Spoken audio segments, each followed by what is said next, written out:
How's that sleep pattern going? He's getting there. Still stuck waking up at 6 a.m., but you know, if I had kids or something like that, it'd be easy, but I don't. So trying to get those extra 2 hours, and it'll come back as time goes on. Granted, as you kind of reflect back on it, I mean, it was a great life experience, I'm sure, but there's also, you know, you're a pro trying to get ready for the season. So what was the great gratifying personal growth experience out of it, but also how did it impact what you guys are trying to do to get ready to be your best in 9 days? Absolutely. I think it really helped us from a basketball perspective, just understanding where we are. Also understanding each other as people. I feel like the best teams are always the ones who are able to understand each other for a deep level, even if they're not the closest. They understand the person for themselves, and they are able to then grow with their play on the floor. So I think it really helped us there. And then when it comes to basketball, I think that we understood that there's some weaknesses that we have, and addressing those when we get back and making sure that we don't bring those into the season is going to be critical. And I think that every single person here has confidence in the group and also confidence in our play. And we're excited for the next steps because you just want to get going with the real thing, but you can't rush it. We're just taking every step day by day. We had a great practice today, and we're trying to keep building on it. To use a referee term, what are the points of emphasis right now for you guys? Yeah, I feel like there's a couple points of emphasis. We got to get better principles-wise in our defense, making sure that we understand exactly what we're trying to accomplish and force. We have to be better at our pace of play, be fully in shape, and understanding that when we advance the ball ahead and we get open shots and we play aggressively, it makes it so much easier for us on the offensive end rather than coming in isolation in the half court or trying to create something to a set. And then lastly, just understanding that we have to continue to grow and understand one another. Because when we got out there, you saw that each one of us had potential and talent that we could add to the team, but now we have to mix that together. Like, how do we figure out exactly what Tim needs to make him accomplish what he has to be highly successful? How do we make Josh even more successful than he was the upcoming year? We know how Luka and Kyrie are going to be consistently in what they play like, but also how do we protect them on the defensive end? Do we understand what D. Jones provides in this guard pick and roll? Like, these are all different things you learn, and being that it's a new group, we have to do a better job of just understanding it. You started a couple of games next to Dereck Lively now. What kind of support does he need? What kind of things are you learning that help him on the court when you're with him? Yeah, I think he's doing a phenomenal job. Lively is young. He's a rookie, so there's going to be times where he'll make a mistake or he'll be out of positioning. But that's our job as vets to have his back, you know? Having him on the court allows us to have a vertical presence that not many people can offer. And his ability to impact shots at the rim and also pace of play and running up the floor really helps us. So in order for us to be really successful, we need him to take a big leap and continue the development that he's on pace for. Because, we're going to continue to challenge him, we're going to continue to hold him to a high standard. But in order for us to be the best team possible, we need him to not be a rookie. We need him to learn how to be a vet in a matter of a short amount of time. So I think we have belief in him. We have to keep, as vets, continue to talk to him because he's a great receptive listener. And we have to make sure he stays humble along the way as well. What are the things you've seen so far that show that he's not a rookie or that he could get to that point at some point? Yeah, there's definitely the physicality, I feel like that first game we played Gobert, you could tell he was a rookie. You could tell that there was a little bit of a difference. In that following game, when he got a chance to play him again, it was a different story. And he played with even more physicality. We got more on the rebounding end. And he plays with great, tremendous energy. So that's something we don't have to ask for him, but we have to ask for the mental growth for him, whether it's watching film, whether it's actually walking on the court and just walking through and training the mental side of his body. That's going to be the biggest development for him. And I think that he has the ability to do it, and we're going to challenge him to do it because, as we said, we need to.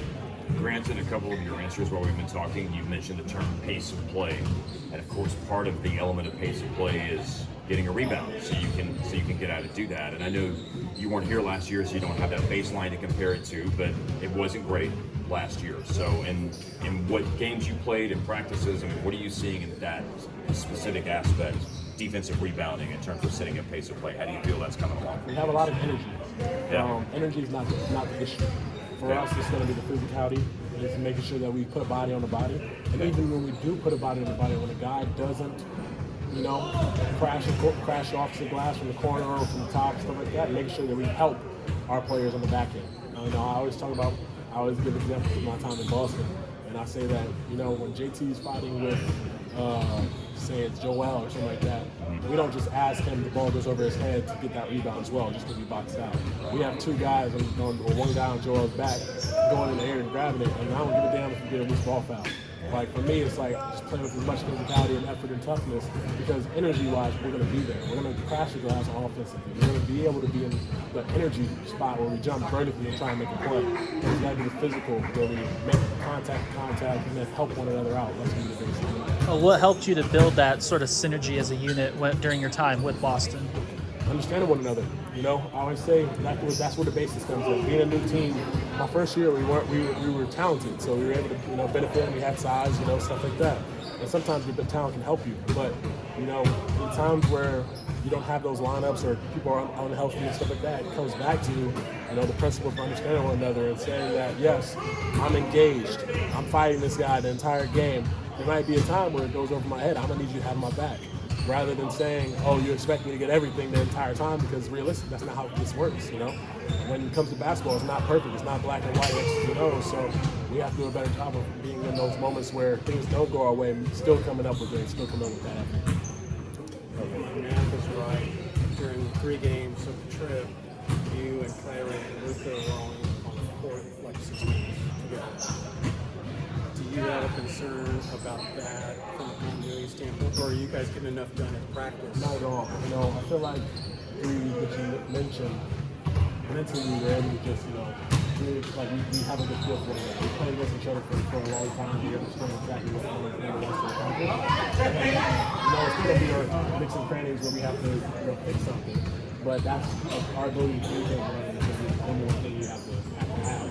So if you even saw me in one of those games with Real, I think it was where I came in and I think I said I went early spin on it was Real, it was the game before. So I came in second play, brought Cat into a screen, waiting for the shot clock.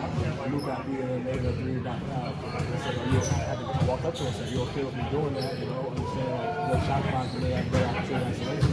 He said that was a good opportunity to play. So it's just a matter of feel. You communicate that in the game because you didn't got off the floor. So the same way we watch the film, being able to be vocal for the game and understanding each other personally is huge for us. So that's you as a vet. There's other guys out there who have not been in the league as long as you. Is there concern from that standpoint? I wouldn't say there's concern. I wouldn't use that as a term. I would say that for us, being that I'm a vet, being that we have vets on this team, it's our job to help those guys. Be able to tell them they have a voice. Like when I was a rookie, it's old me. They didn't want to talk and stuff like that. And I think that when I got there, I didn't change myself. And that's something that I tell them, you don't have to not be you. If you're a quiet person, we understand that, but at the same time, you can't affect us on the floor. You have to be vocal for us on the floor. Off the floor, you can be the most quiet guy in the world. You stay in the court if you will. And just having that personal connection where we feel comfortable being able to challenge one another, understand it's not personal. It's all just basketball. We're all here to accomplish the same goal. And honestly, give each other the best opportunity, the best potential that we can have in our careers, but also in our team. Thanks, Brad.